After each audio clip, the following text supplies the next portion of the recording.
así que no hay excusa.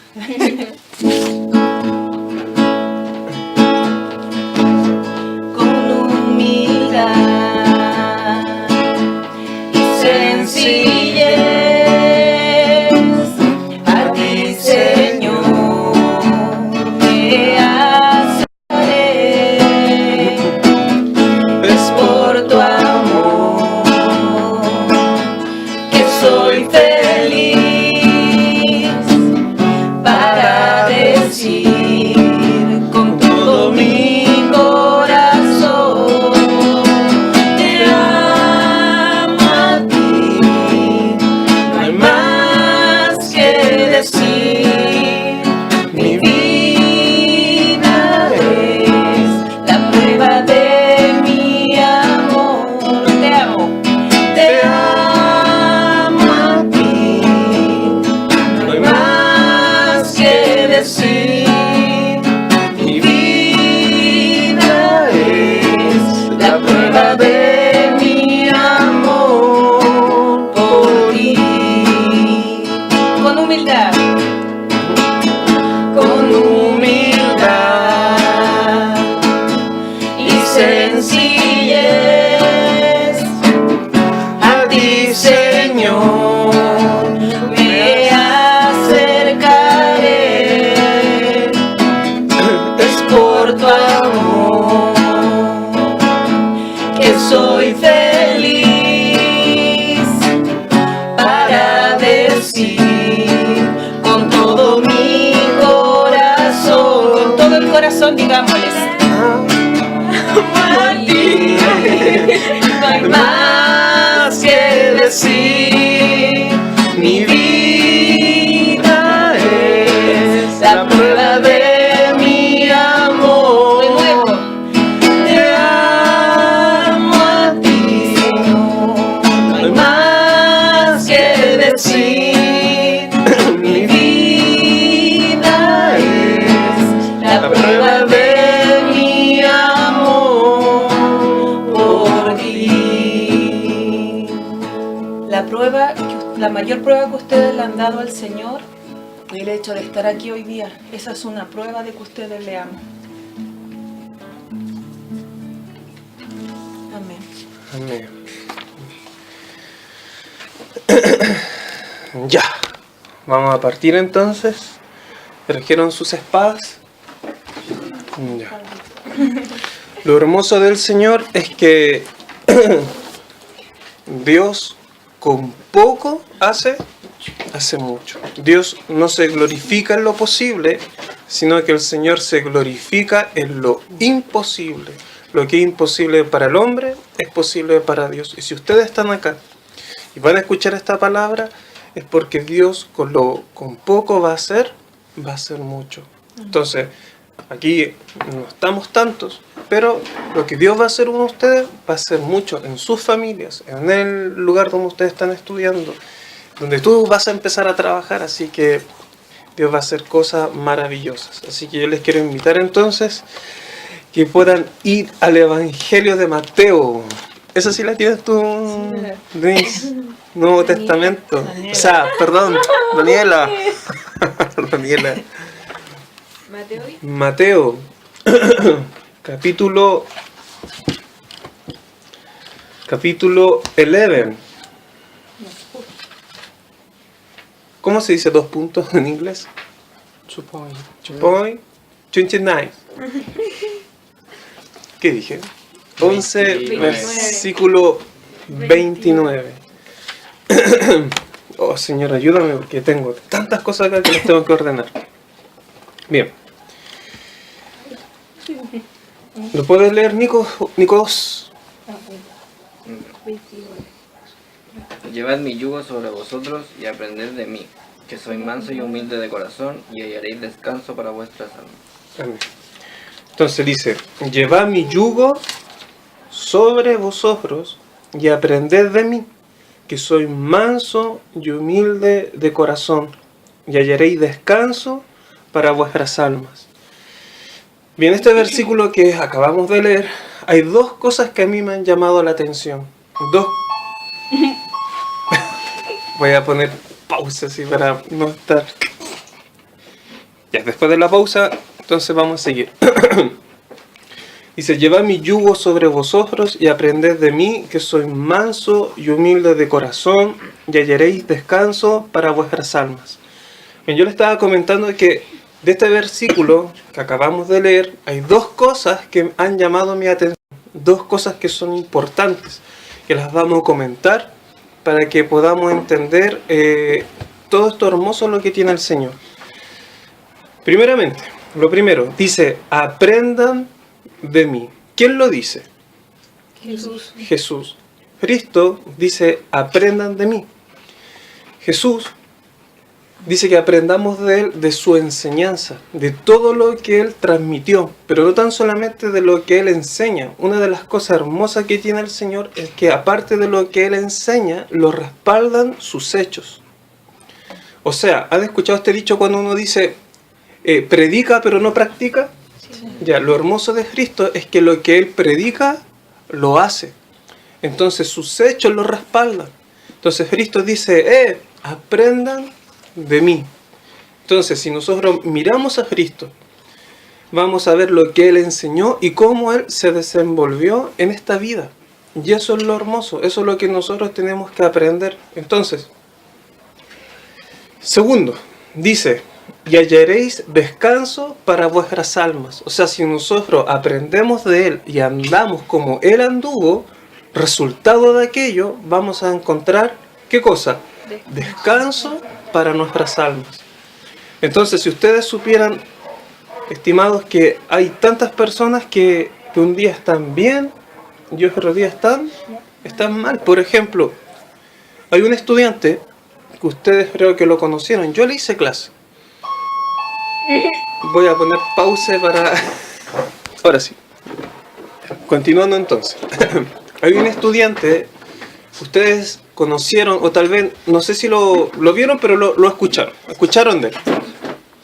Yo le hice clase. ¿Se acuerdan de un estudiante del año, parece que fue el año 2014, 2013, un estudiante de segundo medio que se suicidó? Sí. Yo le hice... ¿Qué pasó? Fernando. ¿Sí? ¿El lutó? Ujú.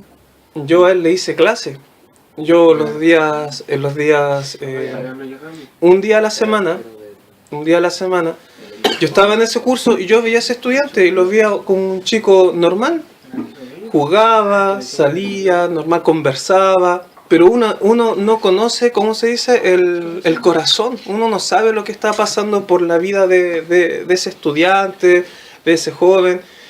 Y yo me acuerdo que en ese momento yo hablaba del Señor, pero, ¿cómo se dice?, a lo lejos. Entonces de repente un día yo lo vi súper bien ahí, hola profesor, hola, ¿cómo estás? Súper bien. Y después de la noche me llama un profesor y me dice que este estudiante se había suicidado. O sea, se había intentado suicidar. Y yo fui a la noche a verlo y para mí fue terrible. Fue terrible porque yo cuando entré a verlo, vi todo su cuello aquí, ¿cómo se dice?, marcado. Todo aquí morado. Entonces a mí me impactó. Hay hartas cosas que hablar ahí, me pasaron hartas cosas.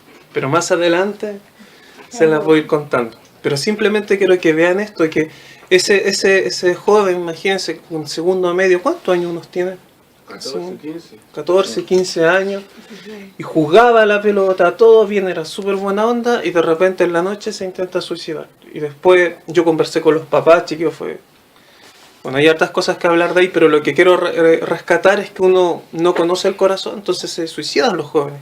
Aquí dice en este versículo que Jesús dice, aprendan de mí y hallarán descanso para vuestras almas. Entonces hay gente que no halla el descanso para el alma. Buscan siempre tal vez el descanso en otras cosas.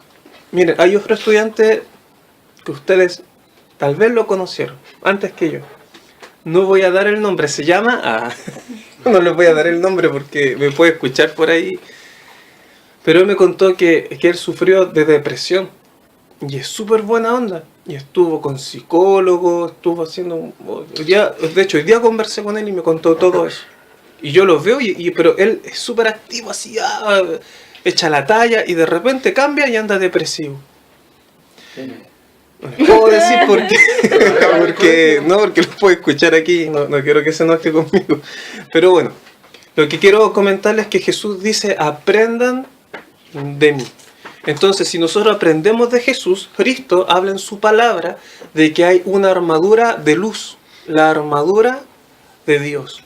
Y Jesús ocupó esta armadura, y se enfrentó a Satanás. ¿Se acuerdan dónde?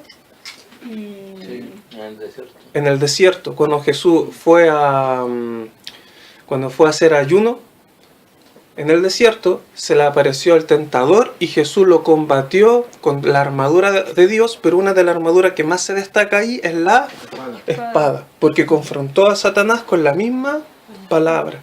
Entonces Jesús dice, aprendan de mí. Entonces nosotros tenemos que aprender cómo Él se enfrentó a Satanás. Él ocupó esa armadura. Entonces espero que en este estudio terminemos el tema de la armadura. Entonces vamos a hablar cada armadura, qué es lo que significa, y tenemos que aprender de Cristo, cómo Él anduvo. Y esta palabra que yo les voy a predicar, que les voy a enseñar, no es solamente para ustedes, primeramente parte por mí. Esto también es para mí, chiquillos. Esto Dios me lo ha dado para yo también tener esa armadura de Dios, esa armadura de luz, para poder enfrentar a Satanás y también ustedes. Entonces, tomando eso, yo les voy a pedir que vayamos en el Nuevo Testamento a Efesios. Efesios capítulo 6. Efesios. ¿Solo le puede ayudar a Efesios? Capítulo 6. Versículo 13. Efesios capítulo 6. Versículo 13. ¿Lo encontraron todos? Sí. Dice, estad pues firmes, ceñidos vuestros lomos con la verdad y vestido con la coraza de justicia. Dice otra cosa. Eso es la 14. Perdón. Perdón. Versículo 13. Ahora sí. Dice así. Por tanto, tomad toda la armadura de Dios para que podáis resistir en el día malo y habiendo acabado todo, estar firmes. Versículo 14. Estad pues firmes, ceñidos vuestros lomos con la verdad. Eso ceñido es un cinturón, que es para amarrarse las ropas. ¿Ya? Sí. Ceñidos vuestros lomos con la verdad y vestido con la coraza de justicia. Esa coraza que ocupaban los soldados romanos que les protege el tórax y les protege el cuerpo. Versículo 15.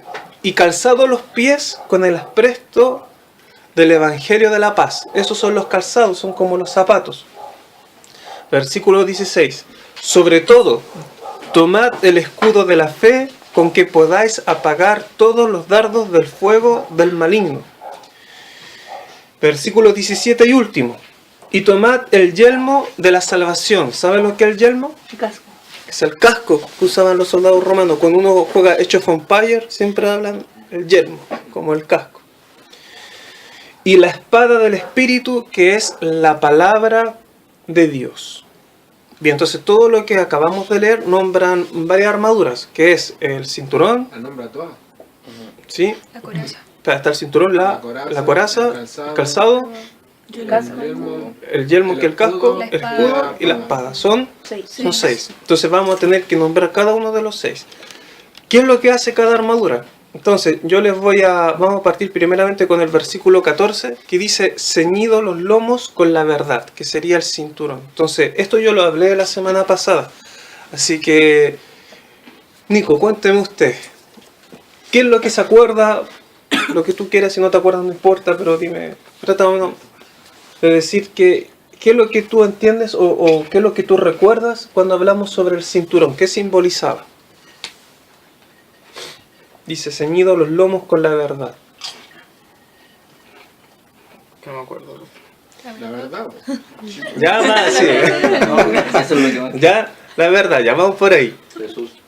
Ya, Jesús es la verdad. Entonces podríamos decir que la verdad no está en ti, Luis, no está en ti, ni siquiera está en mí la verdad. La verdad está en el Evangelio, está en Cristo. Entonces cuando ustedes escuchan esto que dicen, no, nadie es dueño de la verdad, Cristo es dueño de la verdad. O cuando dicen, no, tú no tienes la verdad. A mí de repente me dicen, tú no tienes la verdad. No, yo no tengo la verdad está en el Evangelio.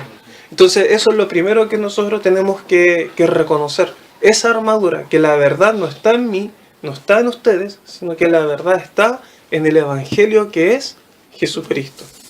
Eso es lo primero. Ahora, esa verdad, si yo la tomo para mi vida, esa verdad me va a ayudar a que yo sea libre. Y aparte de que yo sea libre, voy a encontrar paz, gozo y también yo debo andar en la verdad. O sea, no puedo andar mintiendo. ¿Se entiende? ¿Hay un versículo que dice eso? Por ejemplo, no lo busquen, se lo voy a leer, pero dice en el Evangelio de Juan, en el capítulo 8, versículo 31, dice: dijo entonces Jesús a los judíos que habían creído en él: si vosotros permaneciereis en mi palabra, seréis verdaderamente mis discípulos, y atención acá, y conoceréis la verdad, y la verdad os hará libres.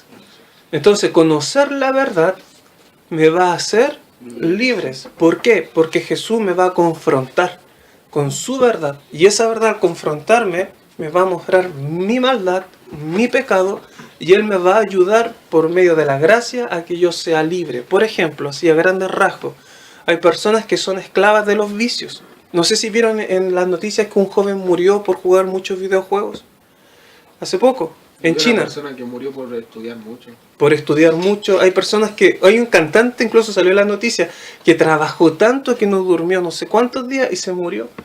Bueno, hay personas que son esclavas del trabajo, hay personas que son esclavas del videojuego, hay personas que son esclavas de mil cosas. Entonces hay personas que dicen, no, yo soy libre. No, no eres libre, sino que eres un esclavo. Yo vi en internet, en el TV Cable, vi una niña que era fanática de un equipo de fútbol. Y seguía al equipo por todas partes, a tal punto que se gastaba todo su dinero. Era tan fanática que es como que su vida depende de eso. Entonces esa niña no es libre, es esclava de eso. Ahora, el Señor te ayuda a que tú seas libre, que no dependas de eso, no seas esclavo de eso. ¿Se entiende? Por ejemplo, el vino. El vino... Me gusta el vino, porque el vino es bueno. Pero por ejemplo, el vino, el problema no está en el vino. El problema está en la persona que se esclaviza de esto. Jesús no se controla. Jesús te ayuda a tener dominio propio, que te dice, no, yo tomo hasta un cierto límite. Pero hay personas que no tienen ese control, son esclavos. Dios te ayuda a tener dominio propio. Entonces, la verdad te va a hacer libre. Y nosotros tenemos que andar en la verdad. Hay otro pasaje que dice en el Evangelio de Juan, capítulo 14, versículo 6. Jesús dice, yo soy el camino y la verdad y la vida. Yo vi en internet también unas cositas que pusieron de Buda, que Buda dice, busquen la verdad. Después parece que Alá, no sé, dice, busquen el camino. Y después otro Dios dice, busquen la vida. Y en Jesús está el camino, la verdad y la vida. En Él está todo. Entonces eso es lo primero, el cinturón. Reconocer que la verdad no está en mí. Si uno tiene una duda de algo, pucha, estoy haciendo bien algo, estoy haciendo mal, ¿será esto pecado, no será pecado? Hay que acudir a la palabra de Dios y que Dios me muestre su verdad. ¿Amén? Amén. Bien. Entonces, ¿qué es, Nicolás, el cinturón? La verdad. ¿La verdad está en mí? No. ¿En ti? ¿En dónde está la verdad? En Dios. En Dios. En Jesús. En Jesucristo. Amén. Bien, sigamos. En el mismo versículo 14 dice, vestidos con la coraza de justicia. Uno de los requerimientos más importantes para el creyente es la justicia. Y atención, fijarse acá. La justicia simboliza dos cosas. Simboliza santidad y simboliza rectitud, ser rectos. ¿Qué simboliza? Santidad. Santidad Y rectitud. rectitud. Son características del Dios vivo, el que creó el cielo y la tierra. ¿Han escuchado que Dios es justo? Sí. Es justo, y justicia simboliza santidad y rectitud. Hay que ser rectos. Entonces, tomando esa simbología, llevémoslos a la palabra. Yo les voy a pedir que ustedes busquen en el Evangelio de Mateo, en el capítulo 6. Entonces, la justicia simboliza santidad y rectitud, características del Señor. Entonces, Mateo 6, Mateo capítulo 6, versículo 33. Antes de leerlo, acá en este capítulo habla de que las personas se afanan. ¿Han visto que estas personas dicen, mi abuelita dice esto, ¿qué vamos a comer mañana? ¿Y qué voy a hacer mañana? O dicen, y voy a encontrar trabajo, ¿y dónde voy a trabajar? Y antes que pasen las cosas se empiezan a afanar, ¿de dónde voy a sacar dinero? ¿Cómo voy a pagar las cuentas? Se me acercan las pruebas coeficiente 2. ¿Voy a pasar de curso? ¿No voy a pasar de curso? ¿Qué voy a estudiar? ¿En qué universidad voy a entrar? ¿Voy a tener el puntaje para entrar a la U? ¿Es la carrera que yo realmente quiero? 1000 cosas. La gente siempre está afanada y preocupada. Pero ¿qué es lo que dice en este versículo? Dice, Mateo 6, versículo 33. Buscad primeramente el reino de Dios y ¿qué más? Y su justicia. Y todas estas cosas os serán añadidas. O sea, si tú buscas primeramente el reino de Dios y su justicia, todo lo que ustedes necesitan, Dios se lo va a dar. Porque Dios sabe que tenemos necesidad. Pero quiero que traten de entender esto. Dice, más buscar primeramente el reino de Dios y su justicia. ¿Qué simbolizaba la justicia? Santidad y rectitud. Es como buscar primeramente el reino de Dios y buscar la santidad y la rectitud. Entonces, al buscar el reino de Dios, significa que si Dios es santo, yo también tengo que ser santo. Si Dios es recto, yo también tengo que ser recto. Entonces, si dice esto, cuidadito donde ven. Cuidado con lo que ustedes ven, chiquillos. Porque hay un profesor en el dúo que me dijo esto, me marcó, antes que yo fuera cristiano. Me dijo que cuando uno ve una imagen pornográfica, es muy difícil que el hombre se la saque. Es muy difícil que esa imagen se la pueda sacar de la mente. Entonces, cuidado donde ustedes ven. Cuidado con lo que ven en la televisión, con lo que ven en el internet, porque nosotros tenemos que buscar santidad, tenemos que buscar ser rectos. ¿Qué es lo que pasa cuando tú eres santo y cuando tú eres recto? ¿Qué es lo que sucede? Lo vamos a ver entonces en este pasaje. Filipenses, Nuevo Testamento, todavía su Biblia les sirve, señorita. Filipenses, capítulo 1. Búsquelo, mientras que lo busquen, les voy a comentar algo.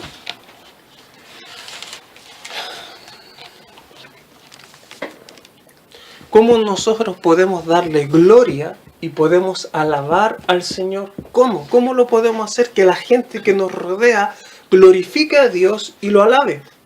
Entonces, eso aparece en Filipenses, capítulo 1. Está casi en lo último. Está casi el último. Después de Efesios. ¿Lo encontraste? Oh, la Anaí está todavía buscando. Eso va a llover entonces. Porque usted llegó temprano también. Pero... Sí, porque se debe. Entonces, Filipenses, capítulo 1, versículo 11. Dice así. ¿Lo puedes leer, Nico 1? El 11.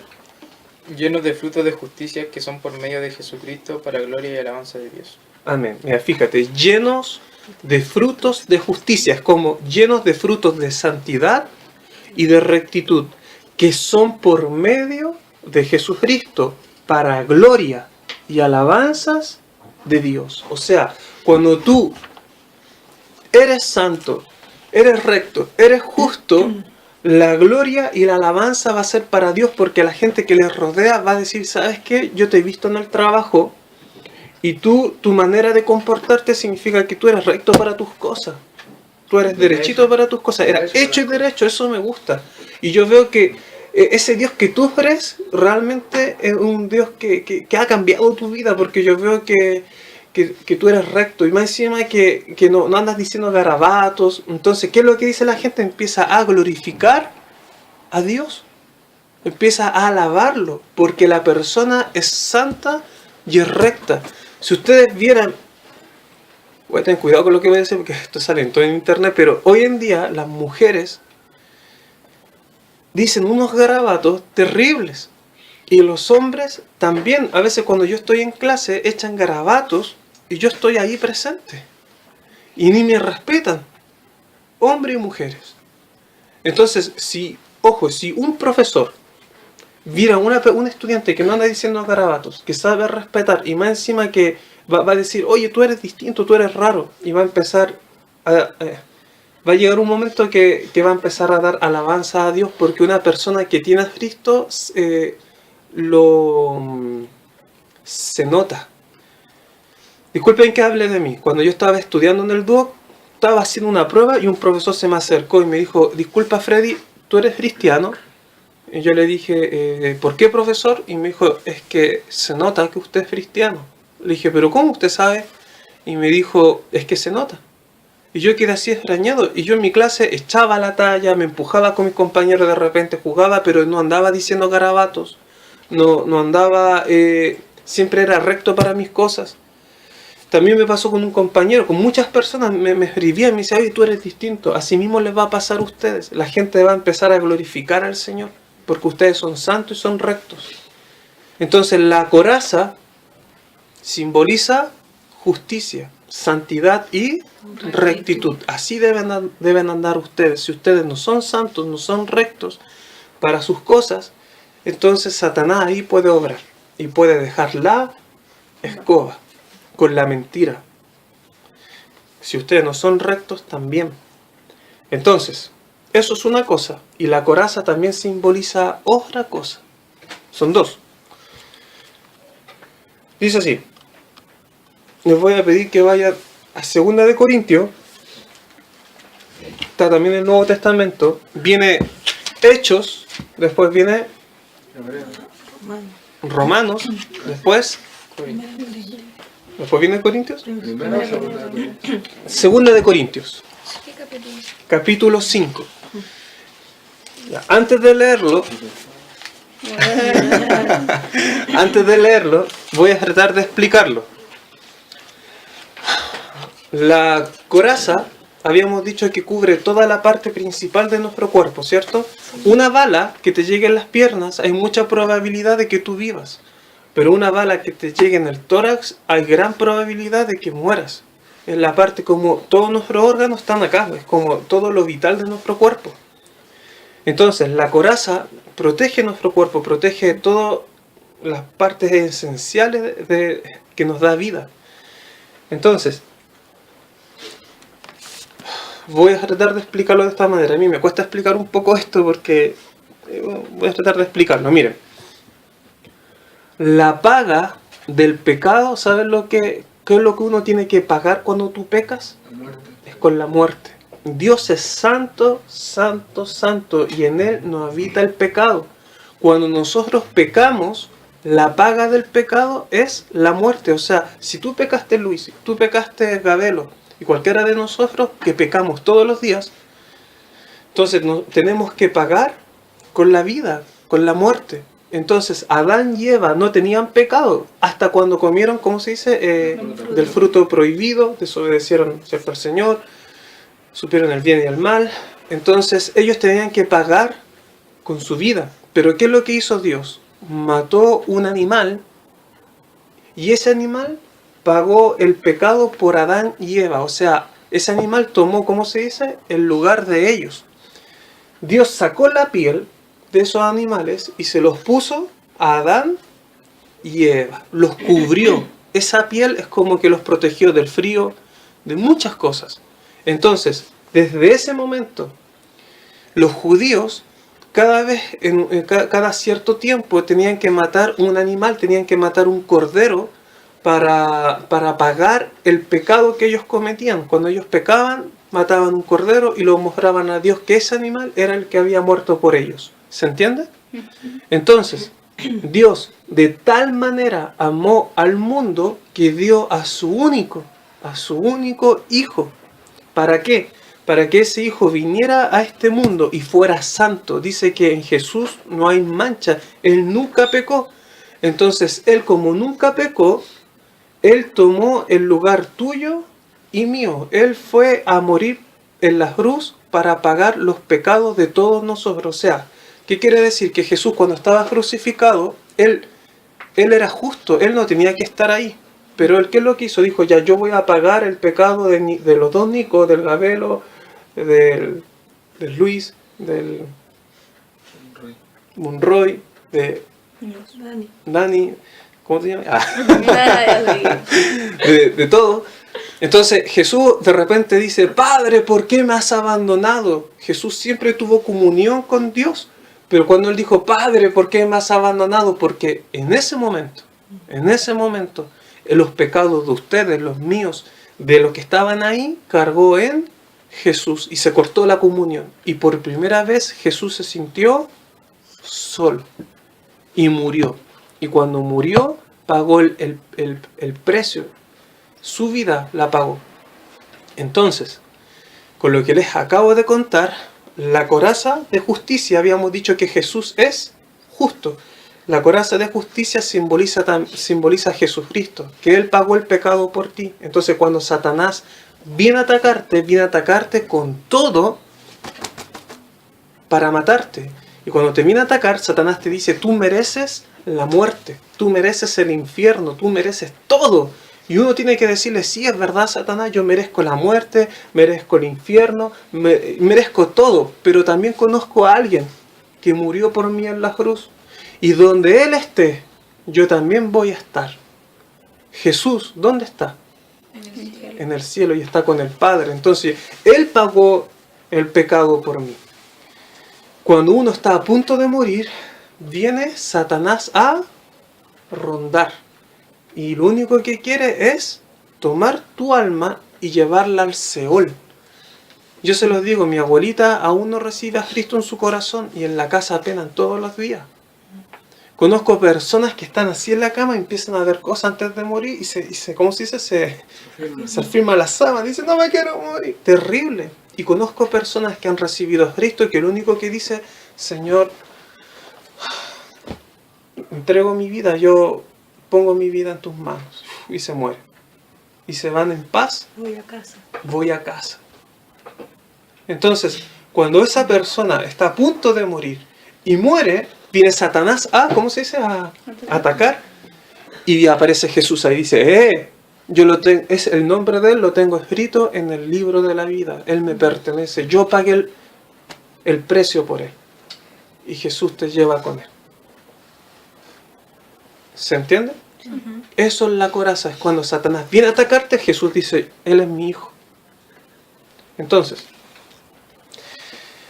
2 de Corintios capítulo 5, versículo 21. Dice, al que no conoció pecado. Yo les comento, ¿Jesús pecó? No, aquí dice, al que no conoció pecado, por nosotros lo hizo pecado. O sea, por ti y por mí Jesús pasó a ser pecador, porque cargó el pecado de todos nosotros. Para que nosotros fuésemos hechos, ¿qué cosa? Justicia de Dios en Él. ¿Qué significaba justicia? Rectitud y santidad. Rectitud y santidad. O sea, Dios dice así. Disculpen, me voy a parar un poquito. Voy a poner ejemplo a Anaís, que es pecadora. Y aquí la le voy a simbolizar como que es Jesús. Y yo soy así como Dios. Entonces, yo como Dios es santo, santo, santo. Y no permito el pecado. Nadie entra en mi reino con pecado. Entonces, Anaís como peca, pero recibió a Cristo, Sole está antes que ella y ella pagó el precio, ella murió en la cruz. Entonces ella hace a Anaís, por ella la hace justa. Entonces Dios ve a Anaís, pero ve a su hijo. Entonces dice, Anaís es justa, es santa y recta. Entra en mi reino. Y entra en mi reino porque tiene a Cristo en su corazón. Entonces Satanás no puede hacerte nada. ¿Se entiende? Sí. La coraza, Cristo murió por mí y a la vez debo andar en rectitud. Amén. Hay otros versículos, pero no los voy a leer porque si no se me va a ir todo el tiempo y hay que avanzar a lo otro.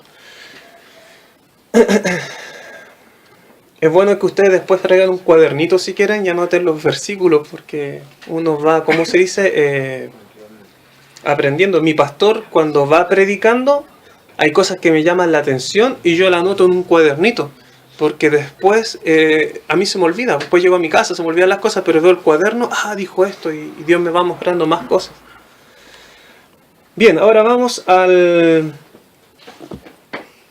versículo 15 de Efesios. Estábamos en Efesios, ¿cierto? Viendo la armadura de Dios. Efesios, ¿cuánto era? Efesios 6. Efesios 6. Vamos con la tercera armadura. Efesios 6, versículo 15. Vamos con la tercera armadura. Dice, ¿lo encontraron? Sí. Gabelo, ¿lo puedes leer tú el 15? ¿Pero qué capítulo era? Capítulo 6 de Efesios, versículo 15. Y calzada los pies con el apresto del Evangelio de la paz. Amén. ¿Qué era el calzado? Los zapatos. Los zapatos. Los soldados romanos usaban entonces una coraza, usaban un cinturón y usaban unos calzados. Los calzados de los romanos usaban como unas amarras que eran para afirmarla en sus pies para que el calzado no se saliera. Imagínense, los soldados romanos cuando iban a luchar, si no tenían bien amarrados los calzados, si iba a salir el zapato, iba a pisar una piedra, iba a gritar y lo podían matar. O sea, ¿En el gladiador se ve eso? ¿en el gladiador se ve? Imagínate, si uno no tiene el calzado bien, ¿se va a poder desplazar bien para la batalla? No. El soldado romano se tenía que amarrar bien los calzados. Llevémoslo a la época de ahora. Chile jugó con Argentina. Los futbolistas tienen que amarrarse bien los zapatos porque si pegan un pelotazo y tienen los zapatos no bien abrochados, le va a salir el zapato volando. Entonces, aquí nos habla que tenemos que tener los calzados bien apretados. ¿Qué simboliza el calzado? El Evangelio de la paz. El calzado, en cierta manera, simboliza que el creyente tiene que tener firmeza espiritual. ¿Qué tiene que tener? Firmeza. Firmeza espiritual. El cristiano está mandado a estar firmes.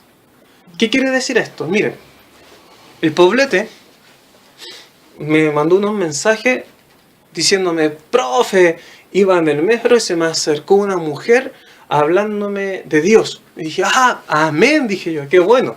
Y me dijo, pero esta mujer me empezó a decir de que había un Dios hombre y que había una diosa mujer. Y me empezó a mostrar por la Biblia la diosa mujer. Y como que Poblete empezó, me dio la impresión, Poblete,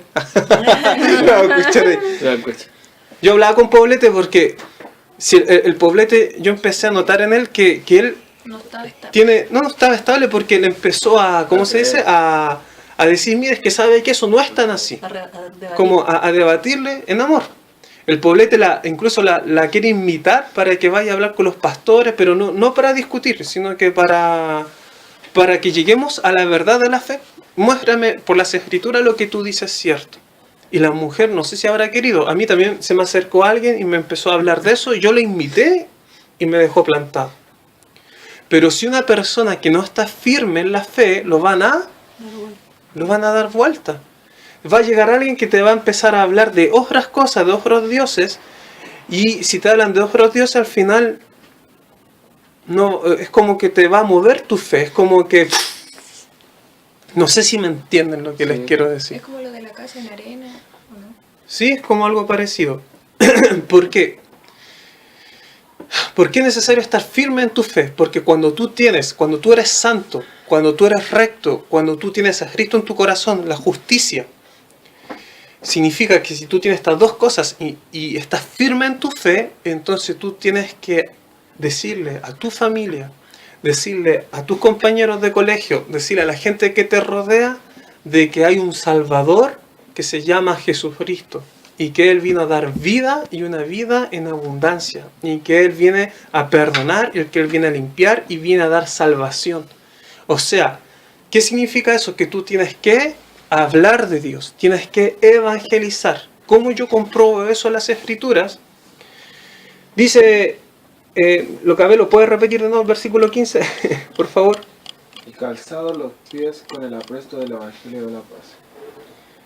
Amén. Yo aquí, lamentablemente, la niña no va a poder verlo porque está en Isaías. Si podemos ir solamente al Antiguo Testamento, a Isaías, capítulo 52. Los calzados simbolizan entonces que tienes que tener firmeza espiritual. ¿Para qué? Para poder ir a predicar el Evangelio, para poder decirle a la gente que te rodea que existe un Dios, y cuando la gente te empiece a rebatir, a ti no te mueva. Puede ser en ese momento que cuando te rebate tú no sepas qué contestarle, pero aún así, aunque tú no sepas qué contestarle, tú tienes la convicción de que Cristo murió por ti y que Él es tu Señor y tu Salvador. ¿Amén? Eso significa. ¿Encontraron Isaías? Sí. Isaías, capítulo, ¿cuál dije?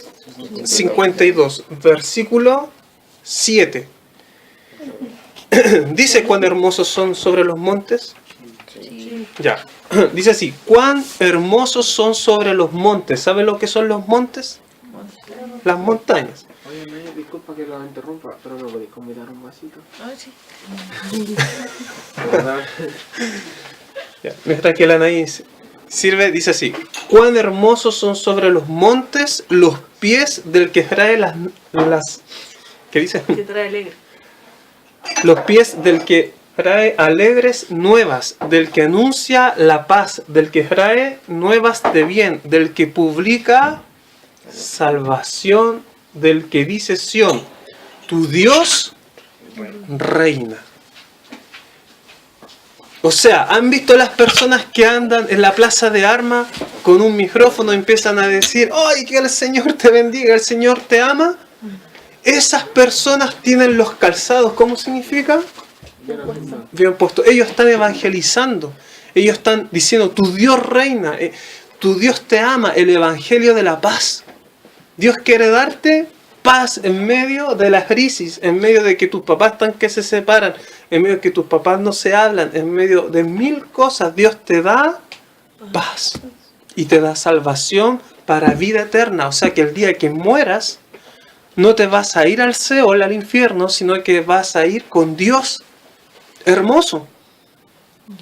Hay una niña que estaba viendo en Facebook que puso, oh, la pasé tan bien con con esta religión de los Alá, ¿cómo se dicen? Los musulmanes. Y yo dije, hay que tener cuidado porque se puede, ¿cómo se dice?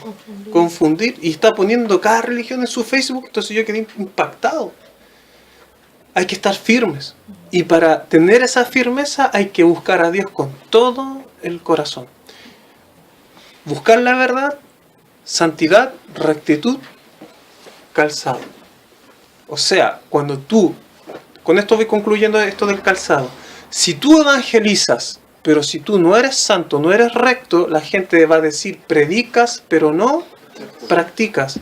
Jesús, todo lo que enseñaba, lo respaldaban sus hechos.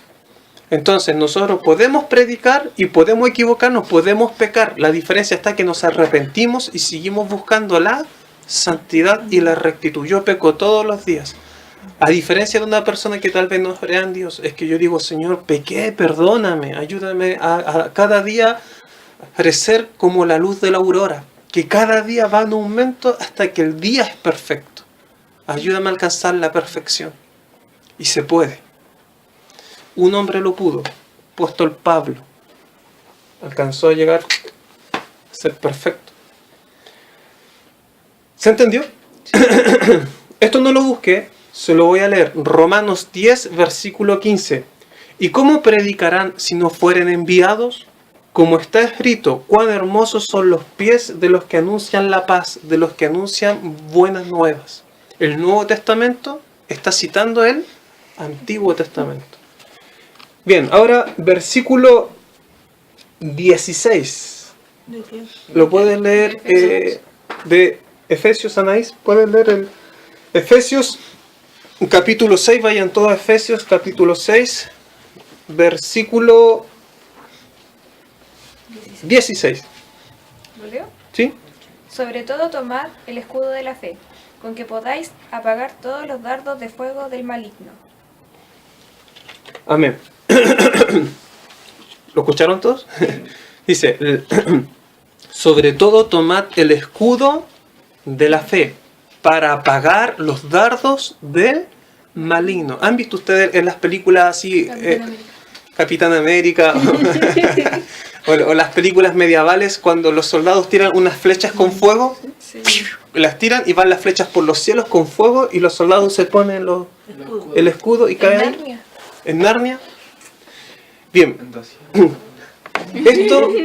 ¿Cómo se llama? 300. 300. los 300. Ya miren esto. Te faltaron 100. ¿En qué armadura vamos? En la cuarta, ¿cierto? Vimos el cinturón, el escudo, el cinturón, la coraza, los calzados y ahora el escudo. El escudo, miren lo que es. La fe, el escudo simboliza la fe. La fe es un arma de defensa y protección para el creyente. Vuelvo a repetir, la fe entonces, ¿qué es lo que es? Un arma de defensa y protección para el que cree en Jesús. Entonces, es un requerimiento que todos tenemos que tener y vamos a hablar un poco de la fe solamente en un capítulo que está en Hebreos. Vayan a Hebreos, Nuevo Testamento. Nos queda el yelmo y nos queda la espada y terminamos. Hebreos, capítulo 11.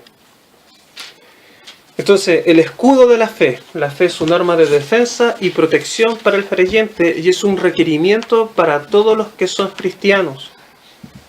Hebreos, capítulo 11. 2 point. ¿Cómo se dice uno en inglés? One. Dios mío, estoy mal para el inglés ya. Hebreos 11, versículo 1. Aquí dice. ¿Lo pueden leer, Luis? Es pues la fe, la certeza de lo que se separa, la convicción de lo que no se ve. Amén. De lo que se espera. Dice, es pues la fe, la certeza de lo que se espera, la convicción de lo que no se ve. ¿Qué quiere decir eso?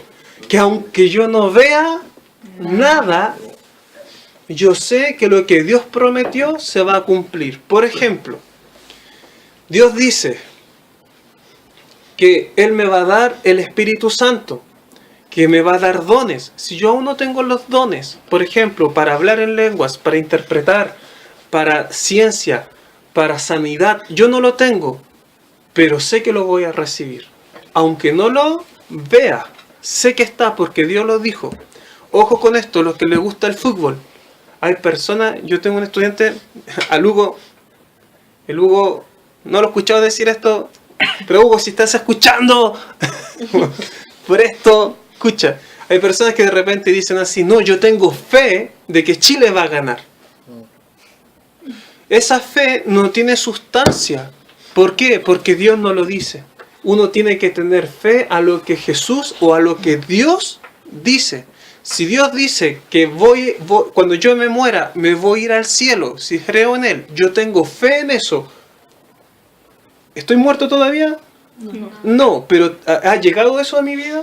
No, pero lo creo y tengo fe. O sea, como dice aquí, tengo la certeza de lo que se espera, la convicción de lo que no se ve. Cuando yo me muera y esté en el cielo, ¿voy a necesitar fe? No. Ya estoy allá, estoy ahí.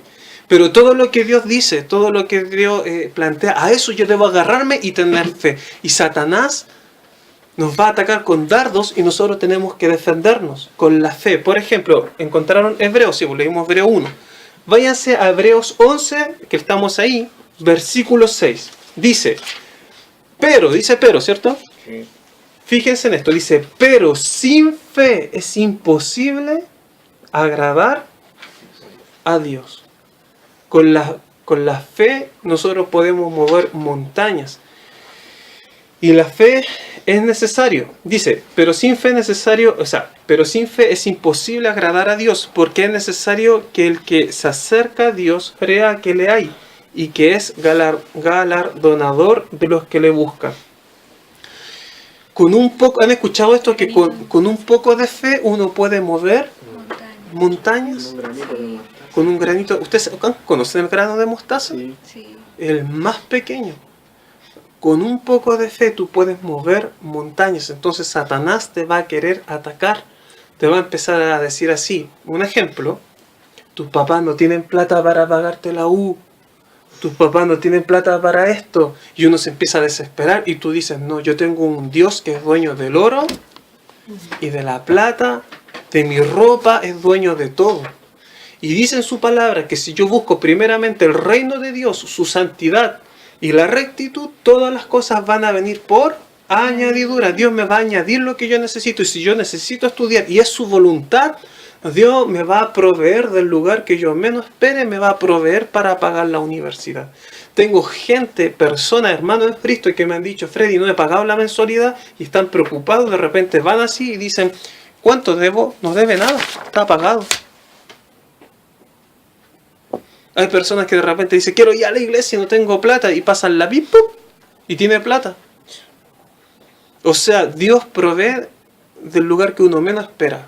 Por ejemplo, Jesús tenía que pagar una deuda y el apóstol Pedro también, y Jesús le dice a Pedro, mira, puedes ir al mar, saca un pescado y vas a ver que dentro de la boca hay una perla y véndela. Y el apóstol Pedro fue, sacó del mar, sacó un pescado, sacó una perla y la vendió. Dios saca dinero del lugar que uno menos espera. Entonces Satanás te va a querer atacar, y ahí es donde tú debes proclamar las cosas que no son como si fuesen. No, mi Señor dice esto.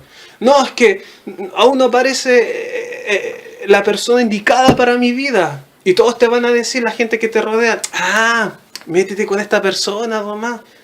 Y tú sabes que esa persona no busca a Dios. No, es que métete nomás, métete nomás. Y tú dices, no, yo no ando buscando a nadie. Dios me va a mandar la persona indicada.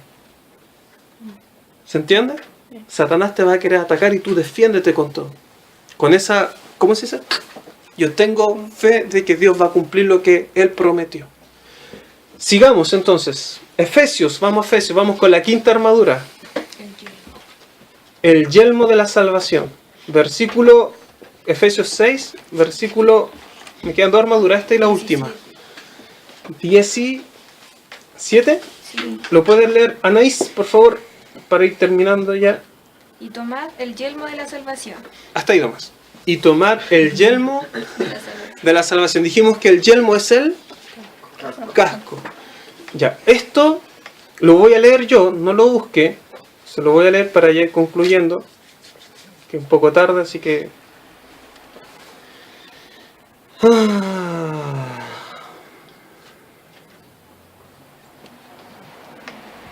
Ya. Ya, mejor búsquenlo.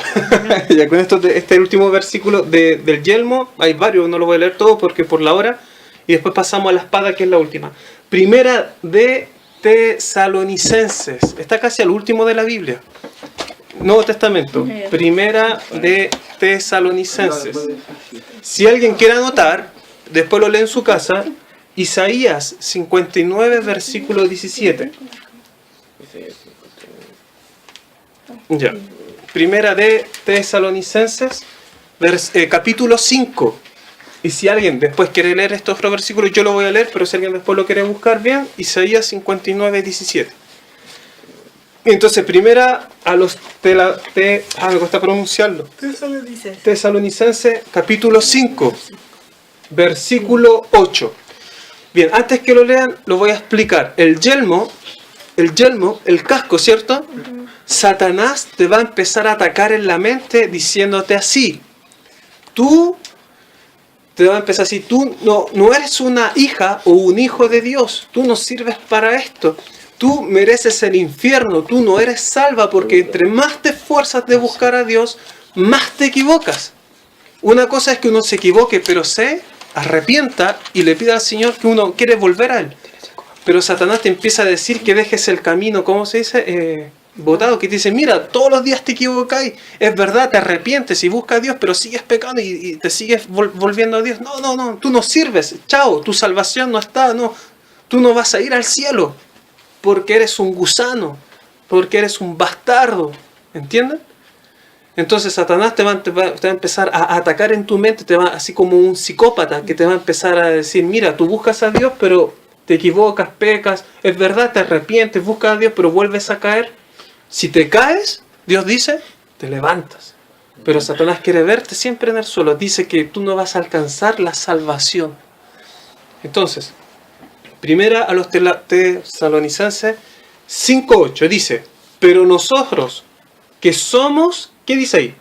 Del día, seamos sobrios, habiéndonos vestido con la coraza de fe y de amor, y atención acá, y con la esperanza de salvación como yelmo. Salvación. También en otra versión, salud. Salvación. ¿Y qué más significa? Salud. O sea, ¿qué quiere decir esto? Que el casco te protege cuando te venga Satanás a hablarte. Tú no sirves. Tú tienes que decirle, mira, habla con mi abogado que es Cristo. Es verdad, me equivoco y me arrepiento, pero yo tengo mis ojos puestos en Cristo, que voy a llegar a la altura de un varón perfecto. Algún día, pero que lo voy a lograr. Y cuando tú le dices eso a Satanás, Satanás se aparta de ti. ¿Y qué es lo que más sucede? Estás sano mentalmente. ¿Se entiende? Sano. Jóvenes que de repente, atormentados. No. Chao Satanás, fuera, ándate. Entonces tengo mi salvación. Yo confío de que voy a ser salvo por la fe, que voy a llegar a la altura de un varón perfecto y voy a estar sano mentalmente. No me voy a andar psicopateando en mi mente. Que Satanás te ¿cómo se dice? Psicopateando mi mente. ¿Se entiende? Es el yelmo de la salvación, que Satanás te pone en duda tu salvación. Si tú buscas a Dios de todo corazón, pero peca, pero lo sigues buscando y tú ten la convicción que algún día, tarde o temprano, vas a llegar a la altura de un varón perfecto. Pero si Satanás te gana eso, y tú no tienes el casco y te gana ese camino de buscar a Cristo, en vez de avanzar, vas a retroceder. Es como el perro que vuelve a su vómito. ¿Seguro que hablamos de eso? Que no te venza Satanás en eso. Versículo, esto no lo busqué, lo puede anotar, después lo lee usted. Isaías 59:17 dice, pues de justicia se vistió como de una coraza, con yelmo de salvación en su cabeza. Lo mismo, el yelmo, el casco, salvación, salud. Amén. Vamos a la última armadura. La espada. Efesios, Anaís, ¿lo puedes leer tú? Efesios 6, 17. Y tomad el yelmo de la salvación y la espada del Espíritu, que es palabra de Dios. Amén. Entonces esta es la más fácil de todas, ¿cierto? La espada. La espada que simboliza ¿qué cosa? La palabra de Dios. La palabra de Dios. La palabra de Dios sirve tanto de aliento para el creyente como para atacar al enemigo. Sabemos que la espada es la palabra de Dios. Sabemos que Jesús se defendió con Satanás con toda la armadura, pero ¿cómo lo atacó? Con la espada. Satanás le empezó a decir, oye, la Biblia dice esto, y Jesús le empezó a decir, oye, pero la Biblia también dice esto otro, y lo empezó a atacar. Esa palabra que ataca a Satanás no tan solamente sirve para atacar a Satanás, sino que también sirve para levantar a tu compañero de milicia. ¿Sabes lo que es milicia? Los que están en las Fuerzas Armadas. Cuando el compañero cae, tú le das una palabra de aliento que le dices, mira, te equivocaste, pucha, metiste en la pata, que la metiste en fondo, la metiste en fondo. Pero Dios dice que su ira dura un momento y su perdón y favor perdura toda la vida. Cada día se renuevan las misericordias de Dios. Levántate. Si te caíste, levántate, el Señor te ama. ¿Entienden? Esa espada sirve para atacar al diablo como también sirve para levantar a tu compañero, a tus papás que tal vez, o tus amigos que no son creyentes. El Señor te ama. Amén. Es que no voy a pasar la prueba. Yo voy a orar por ti para que la pases. Entonces, cierran sus Biblias. Una cosa que la consideren para concluir, para tener la victoria asegurada, aparte de tener la armadura de luz, la armadura de Dios, es algo fundamental, la oración. Usted ore y va a haber buenos resultados. Dice, orando en todo tiempo. El creyente está llamado a orar sin cesar.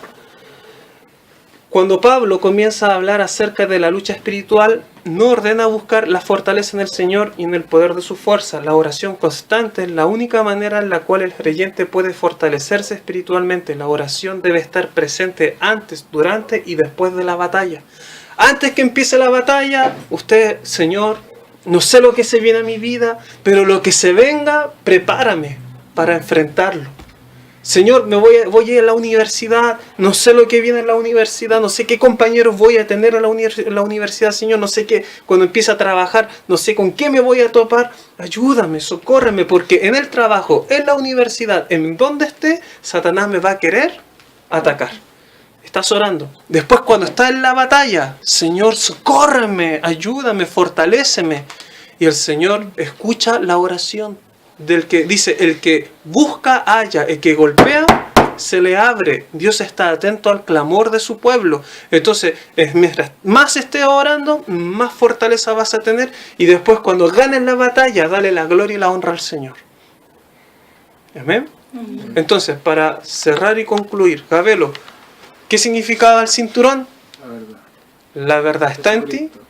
En Jesucristo. Está la verdad en Jesucristo. Luis, ¿te acuerdas lo que era la coraza? Era la parte de arriba, o sea, la que ¿Sí? cubría los hospitales. ¿Qué simbolizaba la coraza? Jesús. Sí, la coraza es Jesús. Y Jesús es justo. ¿Y la justicia qué simbolizaba? Rectitud y santidad. Rectitud y santidad. Lo que tenemos que andar en rectitud y tenemos que andar en santidad y también reconocer que Jesús murió por nosotros. Daniela, ¿qué eran los calzados? La fe. Sí, pero es estar firmes en la fe. Que cuando alguien te venga a hablar de una cosa de otros dioses, tú, no, mi Cristo es el que yo creo. Sole, ¿qué era el casco? El yelmo de la salvación, que era igual puede ser la salud, que ante los ataques de Satanás a nuestra mente, creer que somos salvos, que no ponga Satanás duda de que somos o no somos hijos, soy salvo o no soy salvo, creer que el Señor murió por mí, por tanto soy salvo. El resultado de cuando tú tienes esa convicción, Una mente sana. una mente sana. El escudo, la fe. La fe sin fe es imposible agradarle a Dios, ¿cierto? Y con la fe, hay que tenerle fe a lo que el mundo dice, a lo que Dios dice. A lo que está escrito. A lo que está escrito. Lo que Dios dice lo va a hacer, se va a cumplir. Nico 2, la espada. ¿Qué simbolizaba? La palabra de Dios. Sirve para atacar y para levantar. Y lo último, ¿qué más era necesario aparte de todo eso?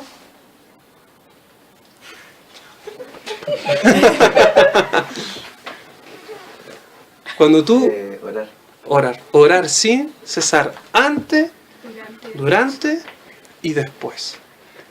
Amén. Ese fue el estudio. Terminamos con la armadura de Dios. Que el Señor los bendiga abundantemente. Y todo lo que les dije tienen que buscarlo de todo corazón y Dios los va a honrar. Bien, voy a terminar con una oración. ¿Alguien tiene alguna petición? Yo quiero orar por Poblete, que no pudo venir. Quiero orar por